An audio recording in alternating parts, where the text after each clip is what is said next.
A large portion of the Jewish nation has returned to its homeland, but the heart, soul, and mind of much of the Jewish nation are still in exile mode. This state of affairs must and will inevitably change. This is Torah Nation TV from Jerusalem, and we are speaking with the head of Machon Shilo, Rabbi David Bar-Hayim. Shalom, Rabbi Bar-Hayim. Shalom. Some people question whether it is worth having a state if this requires us to shed blood. What does the Torah say about this?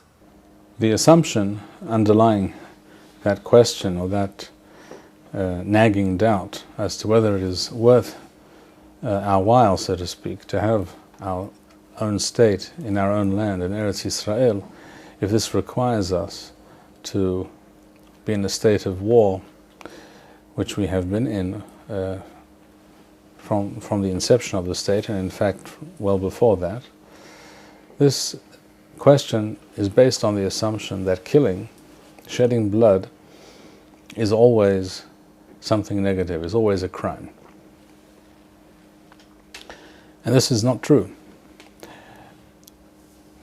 First of all, it is without a doubt correct that murder is a crime. And when looked at from one point of view, war is also, therefore, a crime, because it is murder multiplied many, many times. It is mass murder. And if a war is unjustified, and if it is without a true and correct purpose, then war is in fact a huge, immense crime against humanity. There is no doubt about that. But, on the other hand, in Judaism, self-defense, or conquering one's own land from an invader, or dealing with the evil and those who do harm and evil and terrible things in the world, killing such people and fighting such people is not at all a crime. Such activities are in fact a mitzvah, are in fact considered to be a positive moral act by which we are participating in the refinement and edification of the world. We are removing evil from the world. We have in the Torah the concept of uvi'arta hara mikirbecha, that you shall do away with the evil in your midst. And this applies to the world in general, not just to the Jewish people. And when we are dealing with the evil, with an evil civilization, an evil culture, a religion that spreads evil and death and violence wherever it goes, then we are not doing something evil by fighting such satanic forces. We are doing something very positive and very necessary, even though it is something that we would prefer not to do. I understand very well those who ask themselves this question, because Rav Kook himself, it seems, asked himself this question, or had a wish somewhere in his deepest self, his being, to achieve a time when the Jewish people would not have to deal with such things. We find in Rav Kook's Sefer Orot on page 14, he says, "Azavnu et ha-politika ha'olamit mi'ones sheyesh bo rason pnimi." He says, we left the stage of politics and world history, that is to say, when the Jewish people ceased to be an independent nation. This was not our decision, it was forced upon us by others. But there is also something positive in this fact that we were able to leave the stage of human history for a long time, and that is that we were able to live without having to do all those unpleasant things, although they may be very necessary, but yet we were able to live and to exist without doing all those nasty and violent things that national existence requires. And therefore Rav Kook goes on to say that we left the stage of human history ad asher tavo et me'ushara, until a much more happy and optimistic time will come about, sheyeh efshar lenahel mamlacha belo risha uvarbariyut, a time when it will be possible to have national independence and sovereignty without having to deal with violence, without having to engage in violence and having to deal with barbarism, etc. Zehu hazman shanu mekawim. This is the time, this is the period of history which we aspire to, says Rav Kook. He goes on to say, B'halan nafshenu b'hata'im ha'yumim shel hanagat mamlecha be'et ra'ah. We are very concerned and perturbed by the things that need to be done when a nation has to survive amongst other nations who are evil, who have their own death wish at heart, who wish to destroy them. And therefore he says, "En hadavar kedai liYaakov la'asok b'mamlacha be'et shehi tzricha liot damim malea." It is not something that we would want to do, to have national sovereignty, if it forces us to also deal with evil and therefore to engage in violent activities, because we have no choice.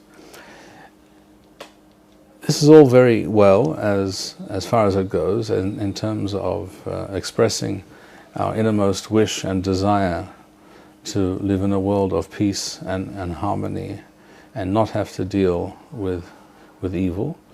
But I think it's true to say that Rav Kook was somewhat overly optimistic. It's very possible that what he wrote in those lines was written either during the First World War or in the aftermath of the First World War.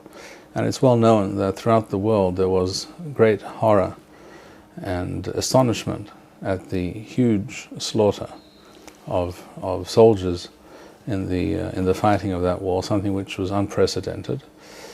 And in general, this changed the attitude of many people in the Western world to the concept, to the institution of war, which after all has always been part of human existence and has always been connected to the existence of and the maintenance of and the defense of sovereign nations. There are almost no sovereign nations on earth who have not at one time or another had to fight an enemy, whether it was an enemy who invaded their territory or whether it was people who threatened to do so, etc. National existence almost always involves violence and warfare. This is the way of the world. It is unfortunate and it is sad, but it is true. And therefore, Rav Kook was expressing a wish, but we see that in reality this wish at the present time is not feasible. It is not possible for the Jewish people at this time to live in their land without having to deal with violence and barbarism.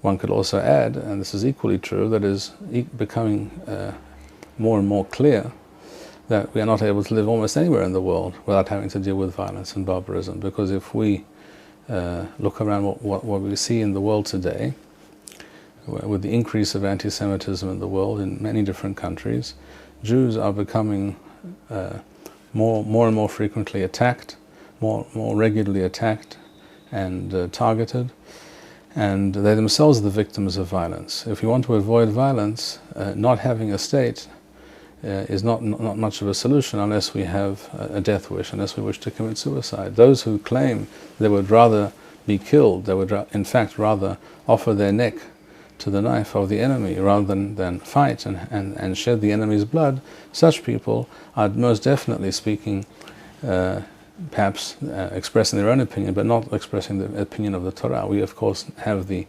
straightforward, well-known principle in the Torah, Hakam lahorgecha, hashkem lahorgo. He who comes or plans to kill you, you should get up earlier and beat him to it and kill him first, because that is the best defense. As we know, and this is not just a quaint phrase, this is the most essentially correct and fundamentally true military strategy in the world. The best defense is an offense. And if you know that you're going to be attacked, if you know these people are out to get you, then your best policy and your best chance is to get them first.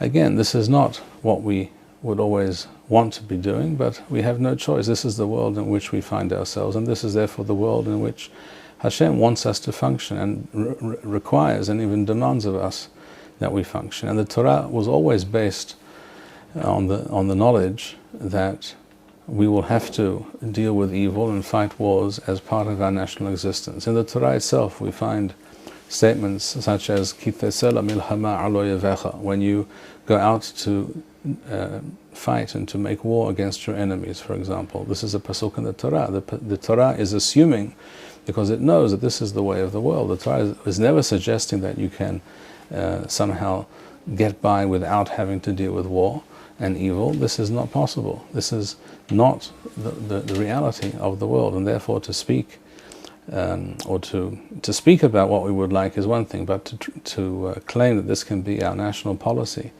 that this can be a practical way of dealing with our enemies, this is obviously incorrect. This is false. The Torah tells us that we must defend ourselves. The Torah tells us that we must control our land, that we must fight evil. And therefore, the Torah speaks of going to war against one's enemies, as we said, Ki teseh milhama alo yevecha. The Torah teaches us, Habala horgecha, hashkem lo horgo, he who plans to do harm to you, to kill you, you rise up first and kill him. And the Torah includes Hilchot Melachim u'Milhamot and the Rambam, for example. This is part of reality. And the important, essential point to remember and to internalize is that fighting evil is not a crime. In fact, it is a miswah, it is a positive action. And those who find such things distasteful, to those people we can say, you are right. It is not something that we choose to do because we like it. It is something that we do because we must. But it is not a crime, and it is not immoral, and therefore there is no moral cost to having our national sovereignty in Eretz Yisrael, just as there is no moral cost or no price to be paid, morally speaking, if a person defends his life against in the face of an attacker who wishes to kill him. In brief, living our lives as Hashem intended in Eretz Yisrael and dealing with all that involves and entails is in no way something undesirable or something that we would rather avoid. We are happy and glad and eager to live our lives in Eretz Yisrael and to do whatever is necessary to do Hashem's will and to survive in our land and to flourish. And at the same time, we must understand that dealing with evil and fighting the enemy are in no way a crime, in no way morally reprehensible, and therefore we should not feel guilty or uncomfortable with that which Hashem requires us to do, with that which reason, common sense, and reality requires us to do. Thank you, Rabbi Bar-Hayim. We would like to encourage our viewers to share these videos with friends and send in your responses. We would also like to suggest the following opportunity to our viewers. If you identify with Rabbi Bar-Hayim's message and would like to sponsor or dedicate a video interview with the rabbi in honor or memory of a loved one, if you would like to obtain Birkon Nusach Eretz Yisrael or invite the rabbi for a speaking engagement, please email us at office@machonshilo.org.